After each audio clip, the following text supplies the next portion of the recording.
పశ్చిమ బెంగాల్ ఎన్నికల ఫలితాల తర్వాత రాజకీయ వాతావరణం అత్యంత వేడెక్కింది. ఓటమిని అంగీకరించలేక తన అధికారాన్ని కాపాడుకోవడానికి టీఎంసీ అధినేత్రి మమతా బెనర్జీ చేస్తున్న ప్రయత్నాలు ప్రజా తీర్పును ఎలా అపహాస్యం చేస్తున్నాయో చెప్పడానికి ఒక ఉదాహరణగా మారుతున్నాయి. ప్రజాస్వామ్యంలో గెలుపోటములను సమానంగా స్వీకరించవలసిన ఒక అగ్రనాయకురాలు నేను రాజీనామా చేయనంటూ చేసిన ప్రకటన ఓటమిని జీర్ణించుకోలేని నాయకత్వ వైఫల్యానికి అద్దం పడుతుంది. నైతికంగా గెలిచామనే ఆమె వాదన అసలు ఎన్నికల ఫలితాలకు వాస్తవాలకు మధ్య ఉన్న భారీ అగాధాన్ని ప్రజలకు మరోసారి గుర్తు చేస్తుంది. రాజ్యాంగం గురించి, ప్రజాస్వామ్యం గురించి తరచూ ఉపన్యాసాలు ఇచ్చే మమత ఓటరు తిరస్కరించిన తర్వాత కూడా కుర్చీని అంటిపెట్టుకుని ఉండడం ఏ రకమైన ప్రజాస్వామ్యమో ఆమెకే తెలియాలి. తన ఓటమిని కప్పిపుచ్చుకోవడానికి మమతా బెనర్జీ ఎప్పటిలాగే పాత పాటనే పాడుతున్నారు. ఈవీఎంల ట్యాంపరింగ్, 90 లక్షల మంది తమ సానుభూతి పరుల ఓట్ల తొలగింపు అంటూ ఆమె చేస్తున్న ఆరోపణలు కేవలం పరాజయాన్ని కప్పిపుచ్చుకునే సాకుల్లా కనిపిస్తున్నాయి. బీజేపీ ఎన్నికల కమిషన్తో కుమ్మక్కైందని, వ్యవస్థలను మేనేజ్ చేశారని ఆమె ఆరోపిస్తున్న తీరు అసలు ప్రజా తీర్పునే అవమానించడం కాదా అనిపిస్తుంది.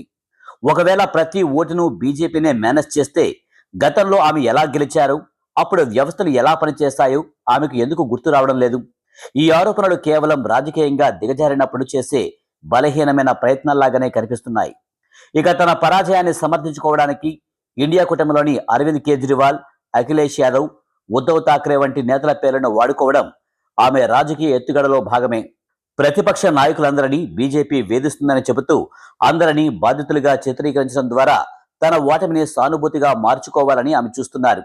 ప్రతిపక్షాలన్నీ బీజేపీని ఎదిరించలేకపోతున్నాయని ప్రశ్నించే మమత అసలు ఆ ప్రతిపక్షాలన్నీ ఏకం కావడానికి కూడా ఇష్టపడకుండా తమ స్వార్థ రాజకీయాల కోసం పోరాడుతున్న విషయాన్ని ఎందుకు ప్రస్తావించారో అర్థం కావడం లేదు. ప్రతిపక్షాల ఐక్యత కేవలం మాటల్లోనే తప్ప చేతల్లో లేని పరిస్థితిని ఈ రోజుల్లో మనం స్పష్టంగా చూస్తున్నాం. చివరిగా రాజ్యాంగపరమైన నిబంధనలను తన సౌకర్యార్థం వాడుకుంటూ అధికారాన్ని అంటిపెట్టుకుని ఉండడం ఆమె రాజకీయ నైతికతకు పరీక్షగా నడుస్తుంది. గవర్నర్ వ్యవస్థను, చట్టాలను తన పట్టు కోసం వాడుకునే క్రమంలో రాజ్యాంగాన్ని గౌరవించడం కంటే తన కుర్చీని కాపాడుకోవడమే ముఖ్యమని ఆమె భావిస్తున్నట్లు స్పష్టమవుతుంది. ఎన్నికల కోసం మాత్రమే కాకుండా ఎన్నికలు లేని సమయంలో కూడా ప్రతిపక్షాలు కలిసి పోరాడాలని మమత చెబుతున్నారు. కానీ ఆ ఐక్యత బీజేపీని ఎదుర్కోవడానికా లేక ఓటమిని జీర్ణించుకోలేక ఏర్పడిన ఫ్రస్ట్రేషన్ అనేది ప్రజలకే అర్థమవుతుంది. మమతా బెనర్జీ తన రాజకీయ ప్రయాణంలో ఎదుర్కొన్న అతిపెద్ద సవాలు ఇప్పుడు గెలుపోటములను అంగీకరించడంలోనే ఉంది. కానీ అది ఆమెకు సాధ్యమవుతుందనేది వేచి చూడాలి. ఈ వీడియో మీకు నచ్చినట్లయితే లైక్ చేయండి, షేర్ చేయండి, సబ్స్క్రైబ్ చేయడం మర్చిపోకండి.